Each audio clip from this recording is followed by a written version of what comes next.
morning. Welcome to another Sunday morning sketch. This is Eric Whalen from Super Secret Project X, and this morning, actually I didn't know I was going to be drawing her until about 15-20 minutes ago when the wife suggested it, and then I remembered how much I like Gadget from Rescue Rangers. I guess I just got a thing even from like when I was a little kid about smart, competent, adventurous female characters. And even though she was a mouse, I remember just loving this character because the damsel in distress is just such a... There's just nothing fun about it. And Gadget was just like cute and playful and... What? Scatterbrained is actually amazing for. No, scatterbrained, yeah, but a lot of smart people are. I was going to say, she was absolutely amazing for it. I wasn't saying it was a bad thing. Oh, yeah, yeah.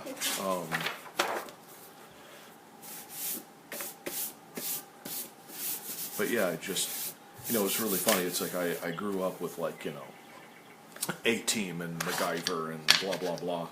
And it didn't occur to me that any of that was special.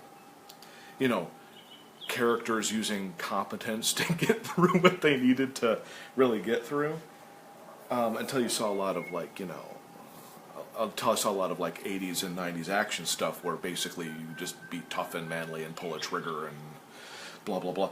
But I liked the competent characters that knew how to do stuff, and that's I think what I liked about her is she was adorable and she knew how to do stuff, and she escaped a cult. Well, there's always bonus points for escaping a cult. I think that's on a large list of things you get bonus points for that people don't think about. Escaped a cult, instant bonus points. One of my favorite episodes. Well, I remember, which was really funny because like at the beginning of like the Disney stuff. From that time period, you usually get like the first couple, like the first special or whatever that started it. And she actually had like kind of dark, sad stuff happening in her life at the very beginning. And I thought that was really awesome because she was what was it? Was her dad was killed or something? I'm trying to remember. Well, he wasn't particularly killed. She just, when they first introduced her, she just basically said that she lost him over a year ago.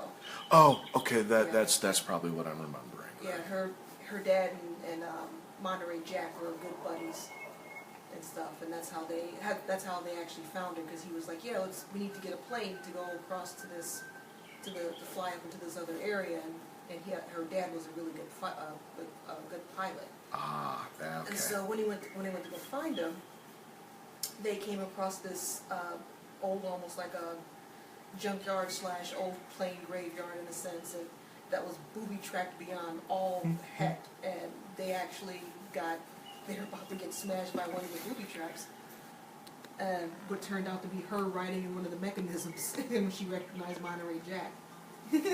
Nice. Yeah, I honestly, I haven't seen Rescue Rangers in so long I couldn't quite remember the details. I just always remembered, like, and Chippendale was fun. Monterey Jack was okay. Was it Zipper? He is what he is. But I just always kind of was like, yeah, she's like the smart mechanical one, and I there's just something about that's... It's just nice. It's just, and I'm not against the big, like, square-jawed, blow-em-up action heroes. Those can be a lot of fun. But if everything is that way, it gets super old super quick. Well, for me, Rescue Rangers is my favorite Disney afternoon cartoon. Maybe it's my love of the anthropomorphic animals, which is funny because all of them pretty much were, but I love Rescue Rangers. Like, I like them more than Darkwing and Tailspin and all that. And I liked those other shows, but Rescue Rangers was the one that struck the chord for me. And I think it probably was because of Gadget.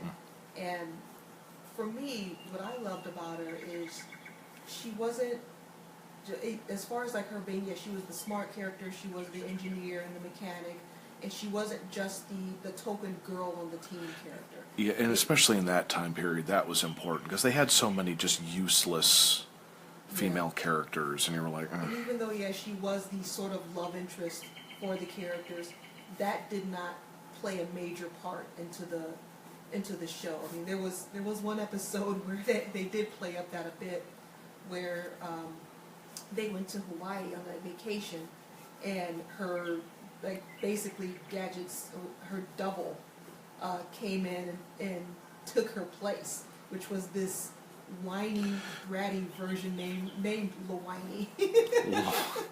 that sounds familiar. Yeah, and her giant, like, surfer idiot boyfriend was it Hunka or something like that. Wow, really? Yeah. You know, I was just sitting there thinking while you were doing the hunka there, that now that I really think about it, there were actually quite a few female characters in the 80s that they weren't doing that. So I guess it was the ones that was just being a useless damsel in distress really impacted me negatively, because the more I think about it, I'm like, well, I just got done watching He-Man recently, and even though Teela could have been a stronger character, she wasn't a useless, weak character. You know, she probably didn't impact things as much as I would have liked, but there was a clear attempt to have her do more than just be, you know, because she was so very rarely the one that got rescued. Her boyfriend was named Shaka Baka. Shaka Baka, Yes, really? yeah. Nice. That's what it was. Like, no, look, that's not what it is. Yeah, Shaka Baka. And then there were all the female characters on G.I. Joe, and they were so very rarely useless. You know, so now that I'm really thinking about it, the 80s and 90s didn't have a ton of them, but the ones that were just sort of the stereotype, I think there were those who were really trying to break that stereo, and Disney clearly being in there, being, you know, well, Disney, you know. Yeah. Well, yeah, and they actually understood. I mean, they were breaking away from that. The mid 80s, mid to late 80s, they really started breaking away from that, and then other cartoons started following that pattern when they started realizing that more girls were watching along the show than just, it wasn't just a boys action show. It was actually girls and whole families were watching the shows also. Well, it's important that boys are given the option to see these characters. I'm still very much of the opinion that most boys aren't these stupid little stereotypes that people make them out to be. Some are. No way around that. But I just end up going like, you know, boys will watch female characters if you make good female characters and you don't create these stupid kind of ditzy, let's put on makeup characters. I mean, I know girls that don't even like that. It's obnoxious. Well, And Gadget wasn't like that to my recollection at all. oh no, she actually didn't. She didn't care for makeup and stuff. She'd rather get covered in grease and all that, which is why I thought she was so much fun. Oh, same here. Because she's always and still and will ever be one of my favorite characters. As a matter of fact, growing up, one of my first characters I ever created when I was like really getting into drawing when I was like in second grade or so. Had one of my first character designs, and then when I saw Rescue Rangers actually changed a bit of my design because of Gadget, because I loved the way that she was drawn. Yeah. She actually inspired my very first character into getting changed, and of course it's been modified and changed as I've gotten older and all that stuff, but yeah, I saw the character design and fell in love with it, and I was like, I want her to look like this. Yeah. So yeah, I mean, Gadget has been one of my all-time favorites and will always be, and yeah, like just because she was just such a really fun, cool character, and they made her fun and cool and made her purposefully purposeful. Yeah. Jim Nelson says, he says, hello, he's sorry I'm late, he has a library convention at 1 o'clock. So, hey dude, how's your... Hey Jim, how's it going? But as far as like with other characters coming in, I mean, yeah, Disney, they were really trying and they were understanding. I mean, because when Gargoyles came in, I mean, you had Elisa Maza, who was absolutely one of the best female characters in my opinion ever. I mean, having a smart character, she was a cop. She wasn't always, well, she said always, but she wasn't the damsel in distress. She was like, no, I'm going to handle this business. Yeah. Um, Well, that's the way to do it. I mean, who wants a character that's just basically there to be, I don't know, like pre-porn? You know what I mean? Like they're just there to look at and ogle, but they're not there as actual, like, show off their boobs kind of a thing, but it's almost like the kid version of it, which is just, the more I thought about it, the weirder that kept getting, where I'm like, they're just there to be pretty, well, it's which is weird. It's the kid-friendly version of the hero's purpose. What is the motivation of the hero? Yeah. You have to rescue the girl. What's the point of rescuing the girl? To get married and have kids and to have your legacy spread on. It was always male-centric, even when they brought female characters into there. Yeah. And that had become kind of like the societal norm for a while, and we just accepted it. And like, yeah, that of course there's a damsel in distress, or if there was a girl character, it was a older sister character that was made to annoy the little boy, and once again to motivate the little boy to do something, quote unquote, the hero's quest. Yeah. And there really wasn't anything to give a positive spin to the female characters unless it was deemed a girls' cartoon. Thus, things like My Little Pony and Care Bears, which really, which they were good for what they were, just that they were aimed directly at girls for the things that girls supposedly liked. Well, some girls do. That's why I'm like, Yeah, we shouldn't nothing get wrong with rid of that style of entertainment. It's a problem when there's just too much of it. It's like it's too specific. It's like having every single kind of boys' cartoon being about big sweaty guys blowing stuff up.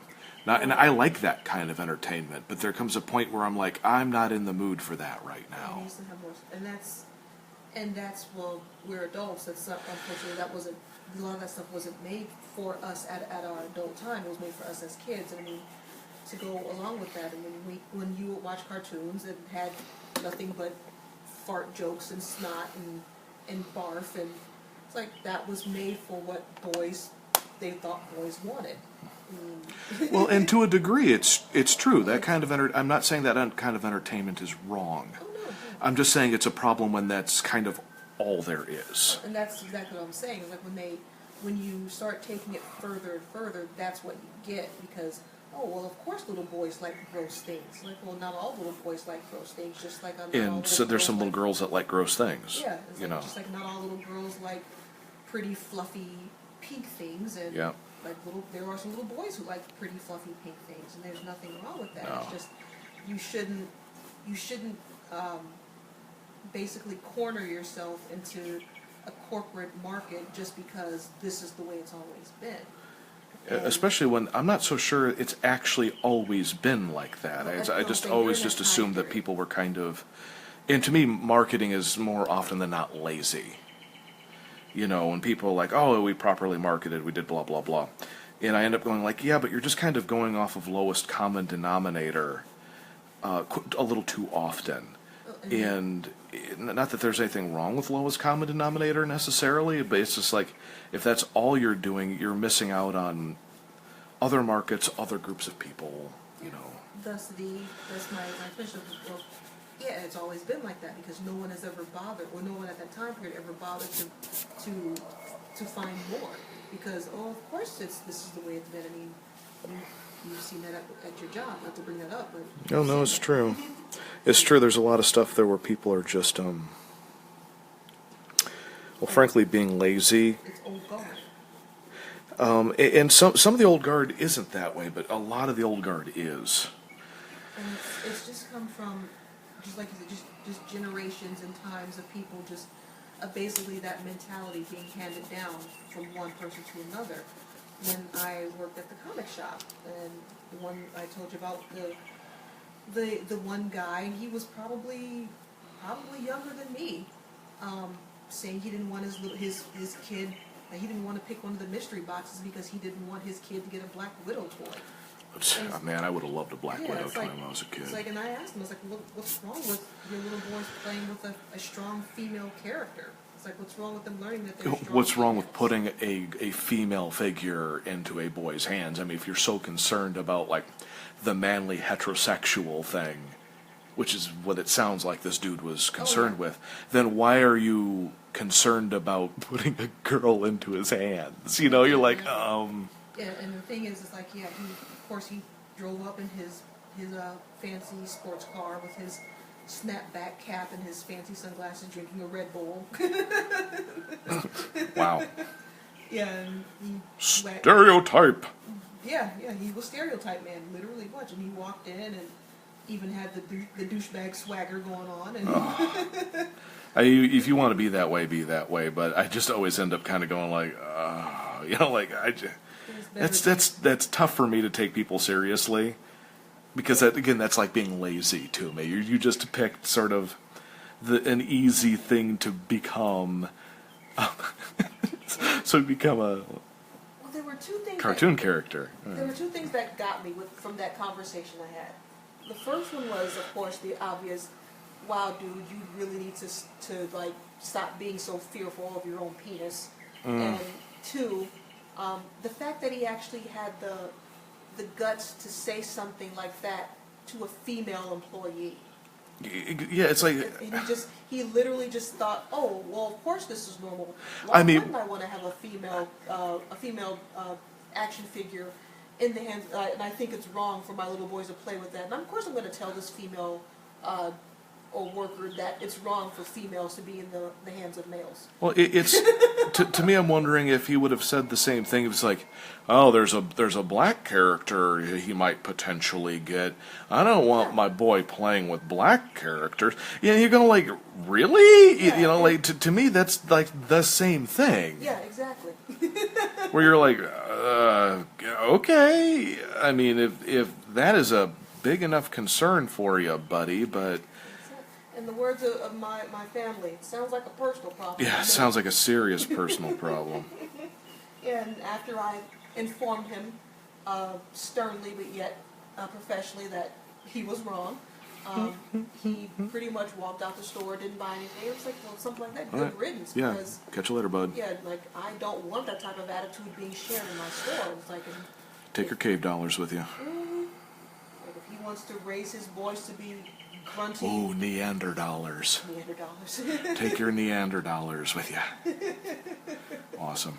It's like if he wants to like spread his generational ignorance, which I feel sorry for those boys. Oh, so do I. How in the world are they going to grow up having normal relationships with other people, not Let just alone females? women, if they Yeah. view them as being like subhuman creatures. Yeah, or just objects just to get your pleasure from, and not actual Partners. fellow human beings.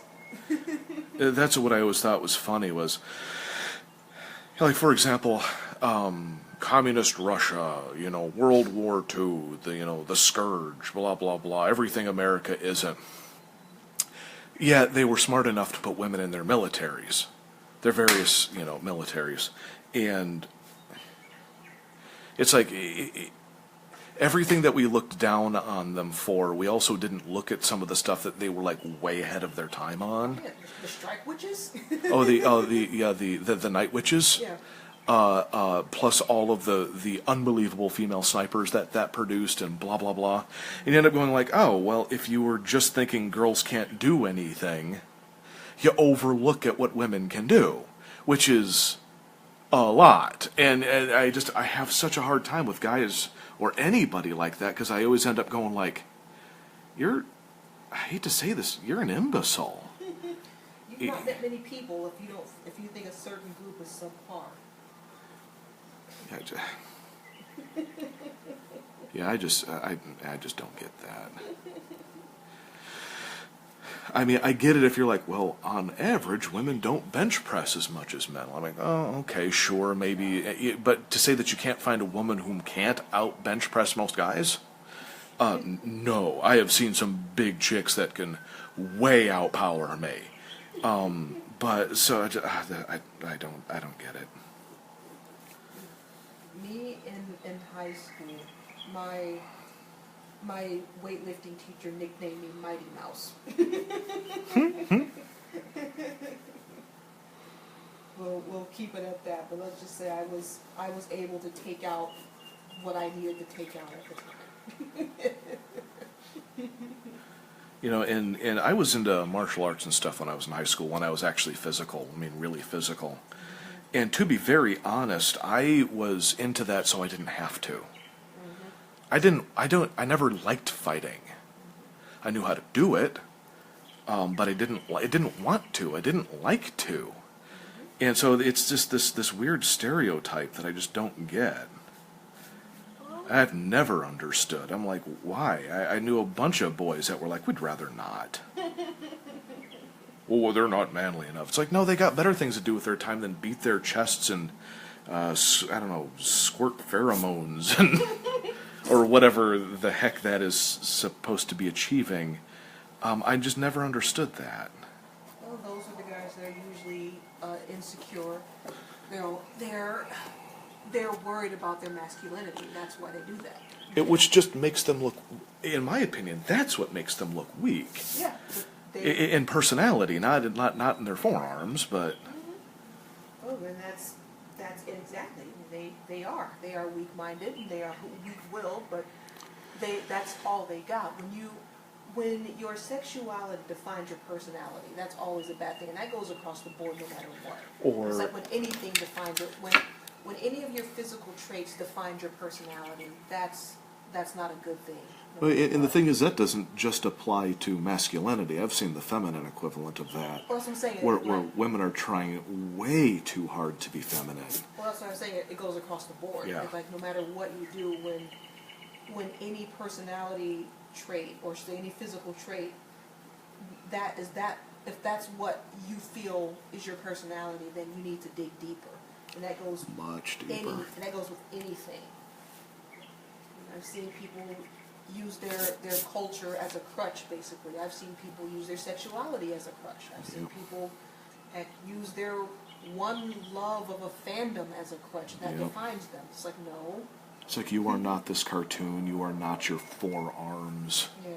You are not your race. You are not your genitals. To me, that's where the weakness comes in. That's where, because it's like, it's weak thinking. Because it's the easy way out of figuring out how you get through life. It's just falling to the default and then just praying the people before you got it right. Which I more often than not find that they got some things very right and many things very, very wrong. That is the folly of the human nature. We try and try until we do get it right. Unfortunately, and there are a lot of failures and there are a lot of faults, but luckily for the most part, we are a learned species. Species where, okay, this didn't work, let's try it somewhere else. Yeah. So thankfully, we do have that going for us.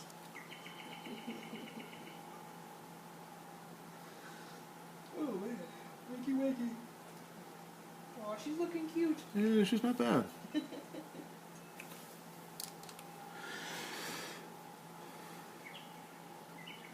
Yes, back to our drawing star at hand. Well, I mean, that's kind of what I liked about,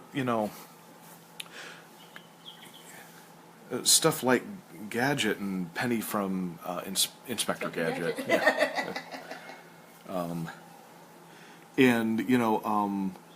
One of my favorite, American 80s action chicks, which was like Lady J and Scarlet from G.I. Joe.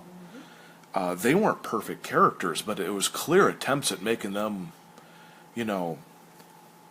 considerably closer to the guys than in earlier incarnations of cartoons where I think even maybe Wonder Woman was being protected by Superman. You're like, oh, okay, we got a problem here, because I hate to inform people of this, but Wonder Woman is at least on par with Superman. In some areas, even more powerful. In some areas, much more powerful.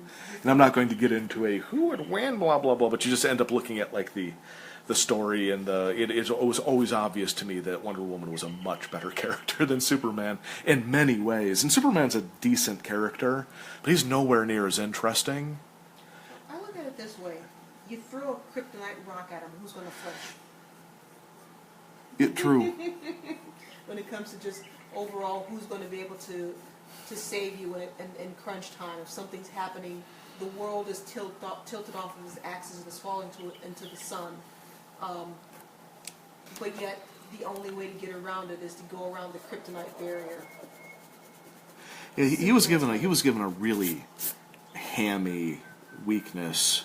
Well, that's because they needed something for him because Yeah, he was too powerful. Yeah, and then they had all the other different flavors of kryptonite, basically to say. Oh yeah. Which I always thought was pretty funny in its sense. So. Oh, it was. I mean, on one hand, it's really fun, kiddish, simple writing that can end up in a lot of fun stories. But on the same note, Wonder Woman's story is just typically more interesting. I mean, it just is. I mean, you can connect with her more. There's sort of a special location on Earth that she comes from. There's interesting all-female questions in a society that is asked. With Superman, you're just like, so what funky geometric shape represents your family that you put on your chest that just happens to look like English letters? What, don't you know from the movie it stands for hope? Okay. You're like, sure, guys. that works. Which is, I mean, fine. Again, that's that cute, kiddish mentality, and I'm not going to judge it. But on the same note, my opinion lies that Wonder Woman's much more interesting. Batman's much more interesting. The Flash is roughly on the same level as Superman, but the Flash is funnier and isn't as powerful. So I get, more interesting stuff out of the Flash. Because he's not so powerful. Overpowered characters bug the crap out of me. Because it's super difficult for them to be ultimately very, very interesting because they're just too strong. And I watch some shows with some powerful characters in it, and the real powerful ones always end up being just comparatively not as interesting as the weaker ones. And everyone goes like, oh, during the fights and stuff, but I end up going like, yeah, that's true, it's neat. But they're just not fun because it's like, well, of It's course, too powerful. Of course they're going to win. Of course they're not, like in any individual that comes up against them, of course they're going to win. And usually it's it's not about the destination, it's about the journey and all that. Okay, fine, but when you're constantly just barraged with the next biggest fight versus the next biggest fight, you kind of get a little numb. And the thing is I watch series where they're threatened by the ability for that to continually happen. And the reason why I watch them is sometimes they do resort a bit to that, but then they pull back and go like, no, we're going to resist the, forgive me, Jason, Dragon Ball Z syndrome, where it's just who's going to punch harder, faster next time and fling a bigger ball of energy that does blah, blah, blah. At the end of it, you end up going like, the only times that I found Dragon Ball Z interesting is where they had characters that didn't do that stuff, which was seriously, from my recollection, in the minority. And it's not to judge anybody's stuff, it's just that I have such a hard time with that. Like, people go like, oh, you watch JoJo's Bizarre Adventures. I'm like, yeah, and they're continually finding ways to not have the big muscled guys punch the other dude to win the fight. Yeah. I mean, that's you could just tell that's when the dude woke up every morning, he's going like, how am I going to do this big, crazy action sequence and not resort into just guys, and I can also say, by the way, Judgment on Fist of the North Star, just beating the living tar out of each other, which I thought was a bit better in Fist because it was more interesting. But there was a lot of that. There comes a point where it became a joke.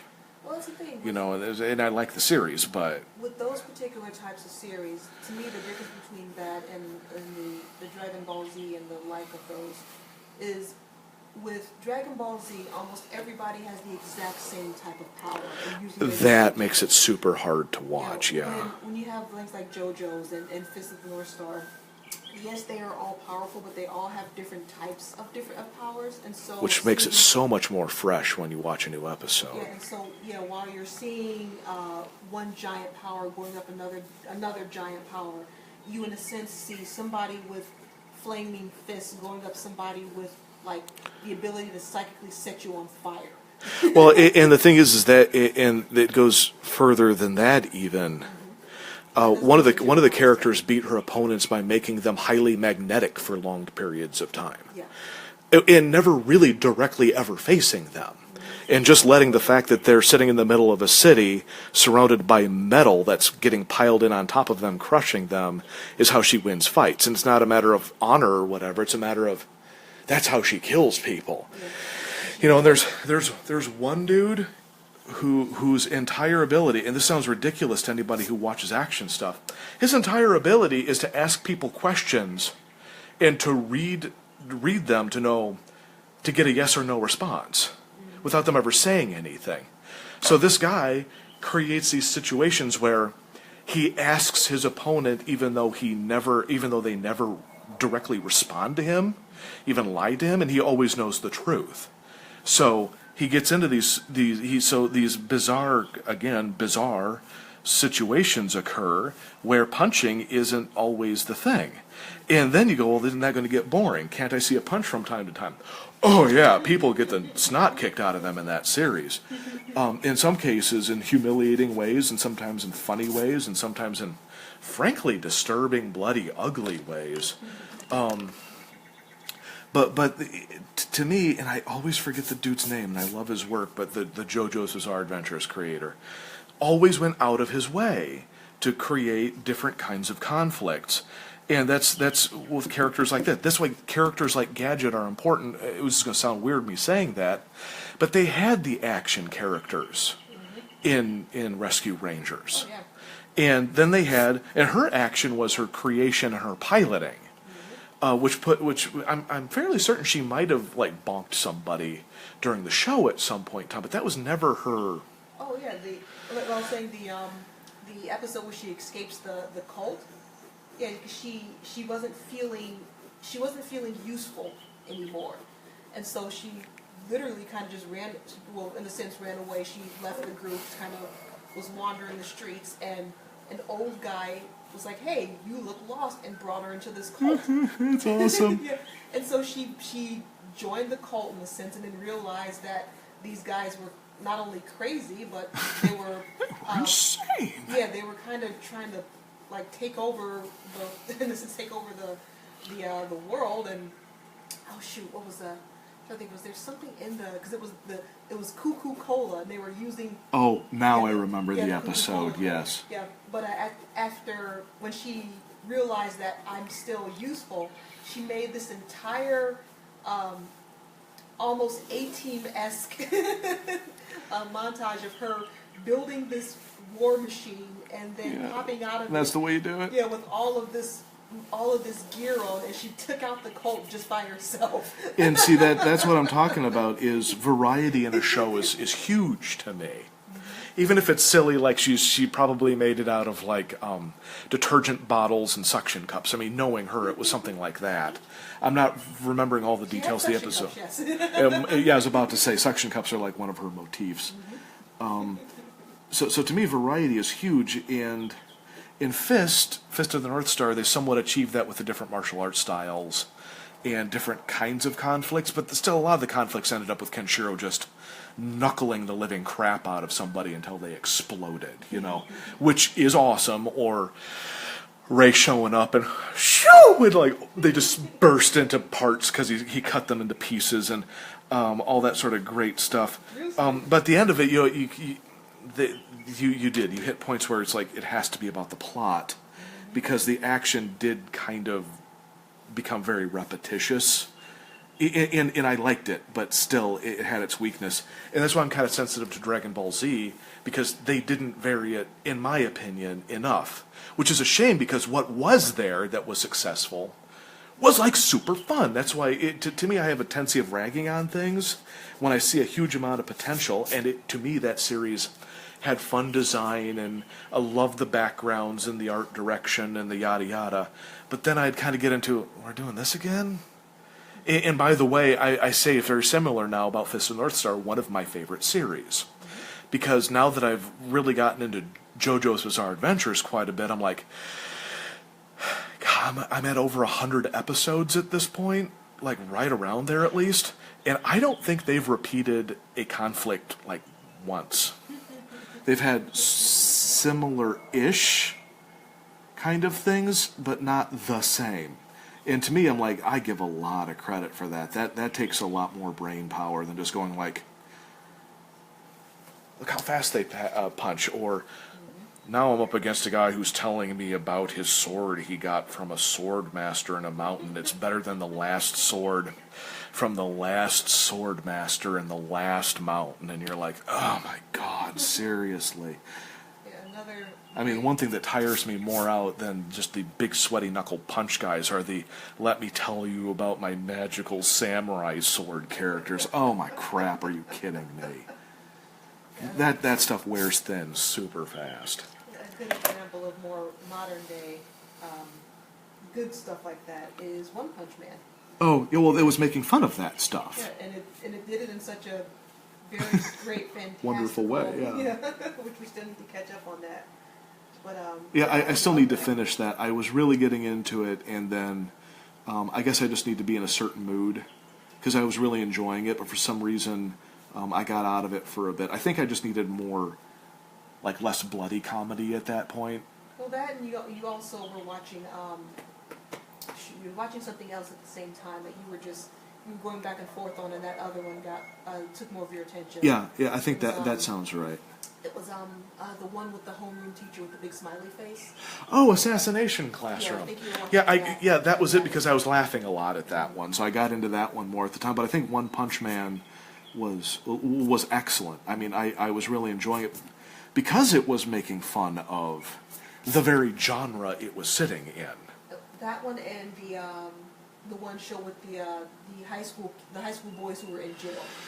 Oh, Prison School. In Prison School, you were watching. Oh, you were watching that. my God, I laughed at that until my sides hurt. That is so funny. I cannot wait for the next season of that. It was so raunchy and so inappropriate and so, like, they just went in and went, we know we're not supposed to be doing this in public. Let's do this in public. You know, and like, yeah, this is fun. You know. Yeah, I actually have a few volumes of the manga for One Punch Man that I'm waiting to get back into as far as reading. I just haven't had the time to. I have like an entire stack of manga and books in general I've been trying to get to. I just haven't had the time. But yeah, I enjoyed the crap out of that series. It was really fun. Well, it's I like anything that just doesn't do the standard. And in that case, it looked at the standard and was like commentary on its own standard, you know, which was great. Or it takes the standard and just goes, let's have some fun with it, mix it up a little bit. Let's mix this up a little bit. Yeah, no, I'm agreeing with that. Exactly. I don't mind the standard. It just gets a little boring. Oh, no. The standard is fine. It's my issue comes in when people stop thinking, because it's like you can do the standard and still think and come up with a good series, but if you do the standard and just do the same freaking thing, I mean, exactly the same thing, that's when I'm like, come on. You know, you can do better than that. You can do much better than that. Hey, Derek, how's it going? Oh, we got Derek? Yeah, it says he's watching. Yes, Derek!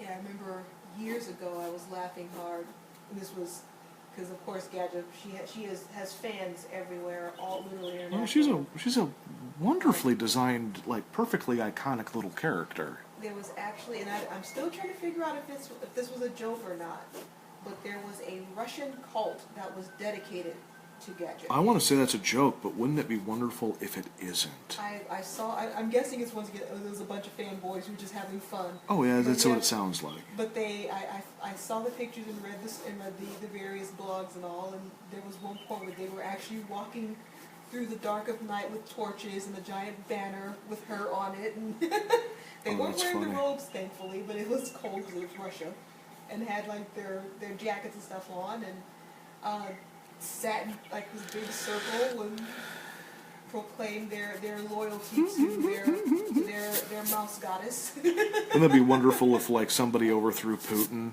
and like all of them were wearing like Gadget T-shirts, and you're like Overalls and goggles. overall, yeah, lavender overalls and goggles.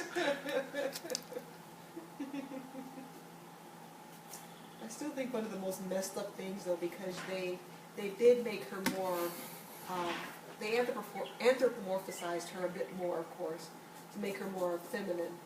And Well, there's nothing wrong with that as long as they keep the character, basically the character. let me finish. Oh, okay. I'm sorry. Yeah, I was saying they did that, but then when they brought her to real life, 'cause of course they made the costumes for Disney, for Disneyland and Disney World and all that. The costume of Gadget is quite weird and frightening looking. Or should they be? Well, Yeah, that would be kind of a tough character to realize in physical space with a human in it. That's exactly what I'm saying. It's like because they morphed her more onto the human side. It's really hard to portray her as a costume character. Yeah, And that would just end up even being just frankly funky. And that's what it was. It was funky looking. The overalls and all that stuff, it was fine because they did the traditional mascot look of her, but her mask, the mask that they made of her, was kind of derpy looking, and of course because it's a giant head top as far as the mask itself, it looked like While you're talking, could you do me a favor, grab some fresh batteries? I think this is running low. a triple A. I think it's double A, I think. But Yeah, it looks like double A's. okay, but because of the way her head was, when they put the mask on her, she wouldn't have a neck. Oh, wait, triple. Triple A. Yeah, thank you, sweetie. I was about to say, I'm like listening to you going like, yeah, then I'm going like, that sound is wrong. I'm like, this is going to die any minute.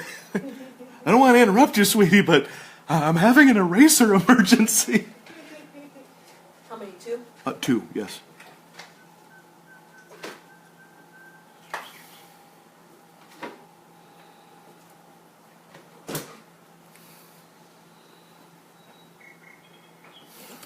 Thank you, sweetie. You're welcome.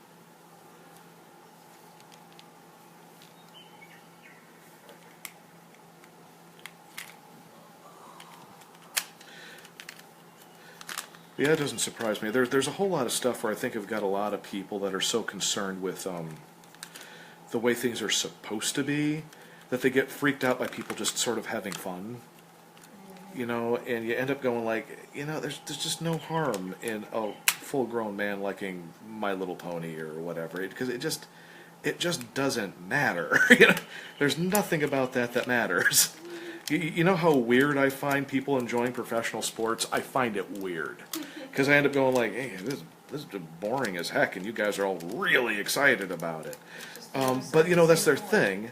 And I just end up going like... It's the other side of the same coin. It's the other side of it, exactly. So I'm just like, let a bunch of Russian revolutionaries / Disney Saturday morning cultists overthrow the Russian government wearing Gadget outfits. I'm not saying that it should happen. I'm just saying, why not? This is with all the rest of the messed up stuff on the planet. Why not? It actually makes much more sense to me than many things, to be honest.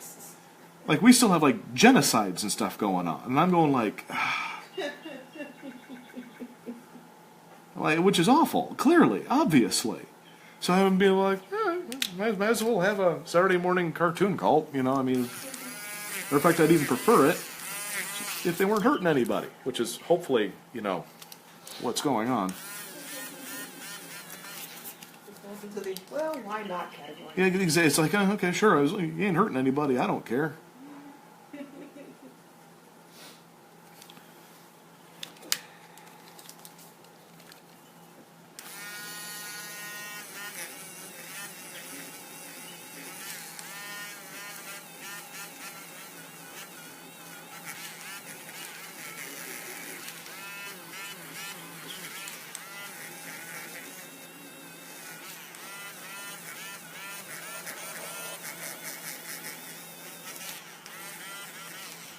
That is a soothing sound for some reason.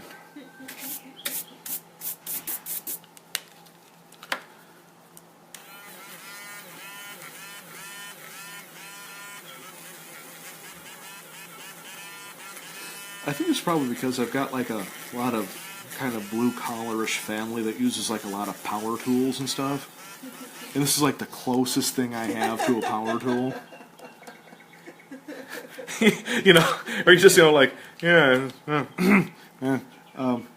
your art is your art. exactly. Nothing wrong with that. No, there isn't. I just find it funny where, you know, I'll be like in a family dinner or something, and everyone's talking about trucks and guns and tools and, you know, this and that, and I just go like, so I was drawing Gadget from Chippendale's Rescue Rangers the other day, and my AA batteries ran low, and everyone was like, I hate it when that happens, you know. Let's either that or talk about pie. Come on. Oh no, those, yeah, well, I have a softly country, white, conservative Christian family. We talk about pie because we know how to make some pie. As a matter of fact, if I ever didn't have to work full time anymore, part of my time would be taken up learning the family's pie making skills because I love me some pie. And when I was a little kid and made desserts with Mom and Grandma and all that, I enjoyed making that sort of thing. I just don't have the time to dedicate to something as wonderfully artful as making pies. And it is truly an art. I've had people go like, oh, you just do this and blah, blah, blah, and makes a pie, and then I eat their pie and go like, that's all right. You know, you did a good job. You've succeeded in creating a pie. But a really good pie is a very different thing. It's like there's three settings. You have failed, period. That was a terrible pie. The middle, which is what most people do. You have succeeded in making a good pie. It's tasty. Thank you for the pie. I'll have a cup of coffee with it. Very good. And then there's like God pies. It's like your sister making chocolate cakes. My whole family has just gone like, yeah, no, your sister beats us all at making chocolate cake. Your sister makes God cake. That is some of the best cake, period. And my dad loves chocolate cake, and he's going like, some of the best chocolate cake I've ever had. But I tell you what, there's pie makers in my family that are the other side of that coin, where I'm like, good pies. There's a reason why you see at my family gatherings a lot of homemade cakes and cookies. And they're good stuff. at it too, yeah. And very little when it comes to fruit pies, at least. I mean, the sweet potato pie and the pumpkin pies. Now that's one thing my family doesn't do is sweet potato pie, and your sister makes a good one. Yeah, except for that last time when something went wrong. Yeah, we're still trying to figure that one out. But yeah, it's like when it comes to the fruit pies and stuff, my family we're like, okay, someone go to the store and buy one because that's just not what we're good at. But yeah, your family, when it comes to the pies and stuff, holy crap! Like I could just eat the crust alone and I'm happy. Well, that's actually one of the biggest secrets to pies. Is the crust, yeah. And my family apparently, and I didn't even realize this, makes a different crust apparently than most of mankind, which I didn't even realize when I grew up. And when other people were like, the pie, I kept going like, this crust isn't so great, you know, because and unfortunately, Mom doesn't make pies as much as she used to, but she'd make like an apple pie, make that great crust, and there'd always be dough left over, and so she'd just roll it flat, put cinnamon sugar and butter on it, and bake it separately, so you got pies, and then you just get big chunks of just that crust with cinnamon sugar and butter on it, and that by itself was 90% as good as the pie with the filling in it. That's all I would need right there, probably. I'm saying I love me a good apple pie, but man, like, yeah, I'd be like, okay, I'm good. Just put me in the corner and just roll me out later on. I'm gonna nurse off this pie for a while. What are you doing? Nursing on a pie. I got an apple chunk. You know what I mean? Little Jack Horner sat in the corner eating his Christmas pie. Now we know why, David. He was a pie addict. Pie head. A pie head. That poor boy's a pie head.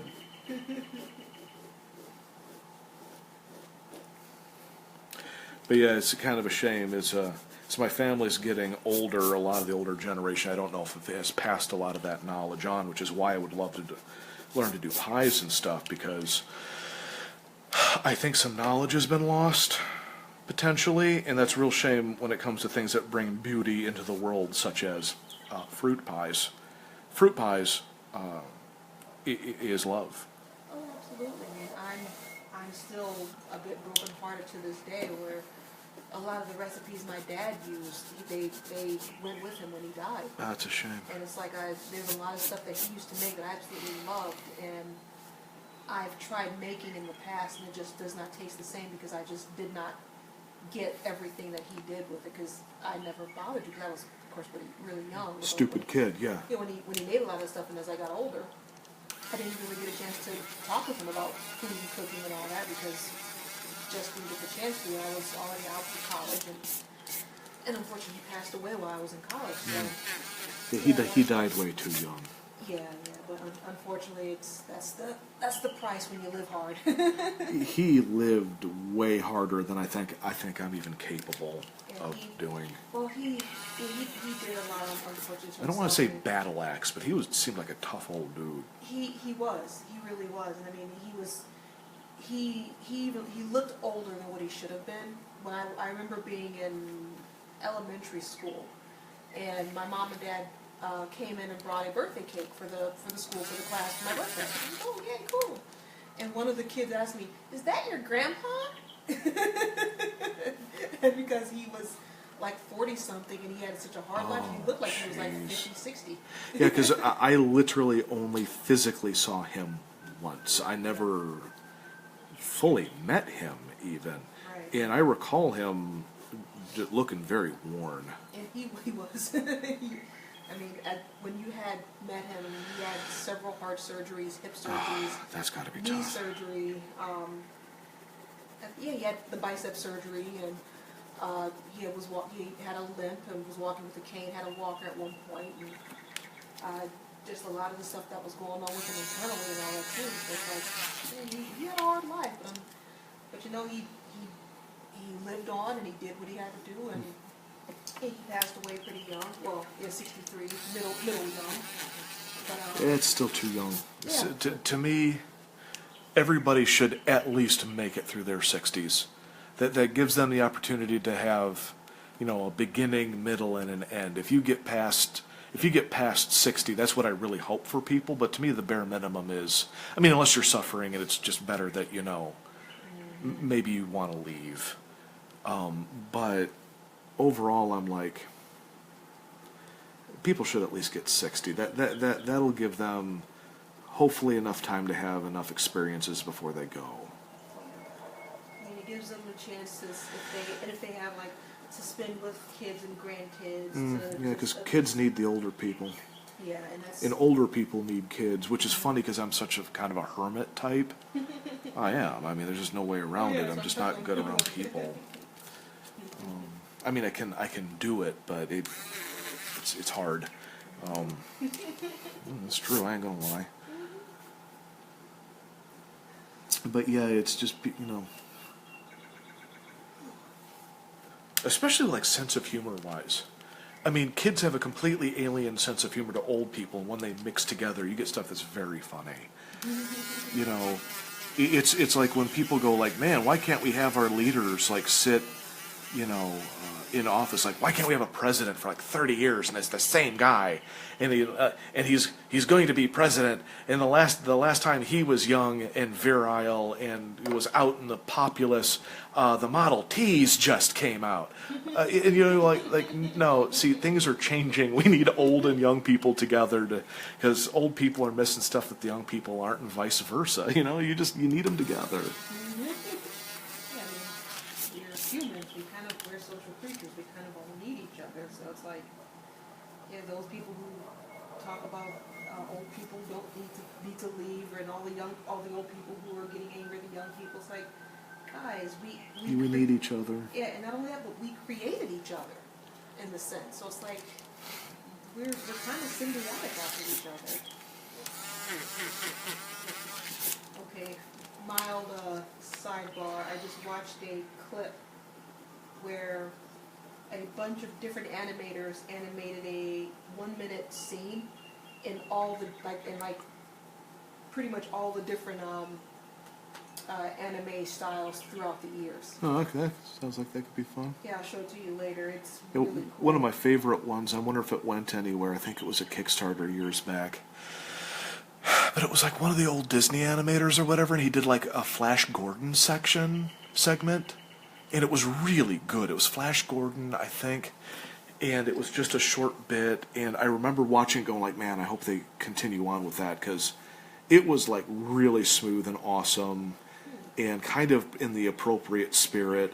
And what I loved was it was a little bit sexy, a little bit actiony, a little, like the princess was like tied to a rock and she was in the little skimpy outfit, but clearly wasn't like the damsel in distress type. Was clearly like, Flash, get over here and save me, kind of a thing. And oh, I remember that. Yeah. but she was like put in this like embarrassingly skimpy outfit that was just jiggling in all the right ways while he's off being a square-jawed hero. And I remember going like, stylistically it was just cute and funny and silly and very Flash Gordon-ish. And I wonder if anything happened with that, because I remember watching that clip going like, I watched that. That looks like that's fun. And the illustration style was really nice. And I do know, if you remember the one short that I showed you with the one guy who did the classic Superman with like the big giant robots flying in, and it was like him and Lois Lane, and they're walking out and talking. He looks up and there's like the big flying robot that looked like the planes, and they were flying overhead the city. And that sounds vaguely familiar. I might have seen that quite a while yeah, I ago. showed it to you a while back ago, and you're like, oh, this is really cool, because it was going back to the old Fleischer type. Yeah, I was about to say that sounds like the Fleischer stuff. Yeah, he did another one featuring Bizarro. Yeah, and I watched part of it. I was nope, I'm going to watch the rest of it later because I want to watch it with you, but I haven't watched it yet. But yeah, I think he did that one a little while later, so I'm not sure if he's done any more since then.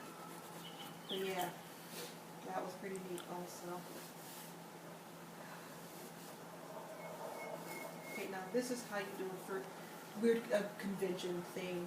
Emerald City Comic Con is happening this weekend. Apparently what they do for their artists, they have a quiet lounge for their artists, Nice. private bathrooms for their artists, and Nice. free Wi-Fi for all the exhibitors. Oh, duh. That's, yeah, I wish more. Let's have a convention and treat everyone like crap. Yeah, this is how life is supposed to be.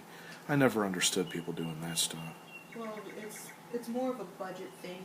No, I mean, I get that, but there's certain things where you're like, look, if everyone's miserable, then your guests are going to be, the people coming in paying for the tickets are going to be like, man, everyone looked miserable, and so then you're producing a bad show. I get there's budgetary stuff, I get that, but I end up looking at some conventions going like, you needed to be treating people better, and not because who's going to come back to something where everybody was miserable?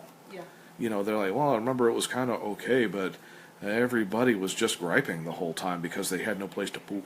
Oh yeah, there's been a lot of that. There's a convention that happened last year, either last year, late last year, or earlier this year. I want to say it was earlier this year, and it was in California.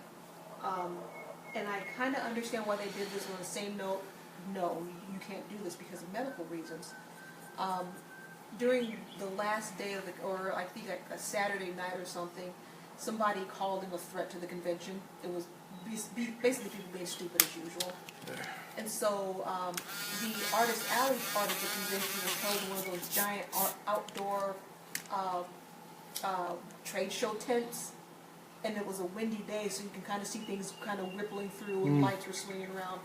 And they had, I think, a couple of entrances, like an in and out and emergency exit. They had shut down all but one entrance for everybody to get through, including artists. And then on top of that, because of the threat that was called in, you were not allowed to bring in outdoor food. Oh, I remember hearing about that. Yeah, whatsoever. So if you had food to bring in, you had to either dump it or eat it outside, and you couldn't have any food indoors. So Stupid. So somebody like me who's hypoglycemic would have been screwed. Unless I would have like, okay, I'm going to close my table down for 20 minutes, Go eat. go out, try and find food for the half hour, try and get back in 20 minutes, but apparently there was a huge line because there was only one way to get in and get out. So, and I was like, first of all, people don't call in fake threats. That's just dumb. And you ruin everybody else's fun. Two, There's got to be some real poison-filled people out there these days. I mean, I realize there's probably some. There's got to be a reason why this is all happening right now. Good, bad, I don't know what it is. I'm sure it's just not people just being sad, petty. angry people. Yeah, I think there's a lot of sad, angry, or hurt people, or scared people, or whatever it is. Bored kids. That's the one I hope that it isn't, because you just end up having like no respect for mankind. At least when you go like, well, this is a whole community that's in pain for blank reason, or they're having a hard time because of blank, or they're harassed because so they're if it's just they're bored, you're like, oh, that just reflects badly on humans. Period. The one PonyCon that's happening up in April, the one that's down the street from us here. How long have we been going? It's been actually 1 hour. Wonderful. Keep going. But the PonyCon that's down the street from us, that last year they actually had to shut down Saturday night and clear out and call the police and had to make a sweep because somebody on the live feed made a threat. And it's like, why would you do that to people who just want to have fun? Like, let people do things, let people enjoy things in your life. And it's like, what's the joy you get out of being 100-something miles away, other than the fact that you desire control, and that's usually what it is, they want control. But you sitting there going, It's because sad. somebody shut down a pony convention. I know. All right. That's really good, huh? Yeah, it's not bad. And here's the moment I've been waiting for. And I know last time I said it should be a blonde. And originally I was going to do Penny Gadget, and then I realized she's like 10. And like a Penny Gadget robot monster end of Sunday morning sketch smooch session was probably going to get me in trouble. I read that fan fiction. I, strangely enough, don't doubt that. All right, so now what we have here, she is nigh blonde, and I don't mean that in a she's ditzy kind of way. She's strawberry blonde. She's like strawberry blonde. That's close. I mean, the girl in the black and white robot monster film could have been strawberry blonde. So now we just have to worry about the size difference. So, in essence, it will be kind of a King Kong / girl and his finger kind of smooch. Admittedly, she's like, what, this tall, and he's like 7 foot something, and there's got that little microphone. I don't know how it works. But it's about to happen. So as I'm closing the sketchbook, there's going to be a moment, a romantic Gadget, romance,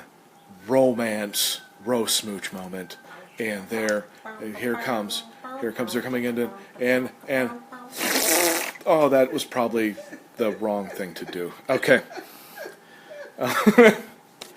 So, I'm sorry, that was probably very inappropriate. There's some Gadget fans out there that are really angry, and there's some Roman fans out there going like, actually, I didn't think of that. That's kind of awesome, actually.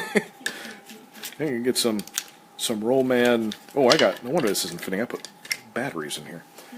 You get some Roman gadgeteering mouse stories occurring on the web soon. What now? They get rid of those batteries, those old ones, right? Well, yeah. All right. So everyone have yourself a good week. I will be catching you later. I'm clearly going to be back next Sunday. Don't have a clue what I'm drawing. It's going to be whatever the heck I want. All right. So everyone have a good one, and we will catch you later.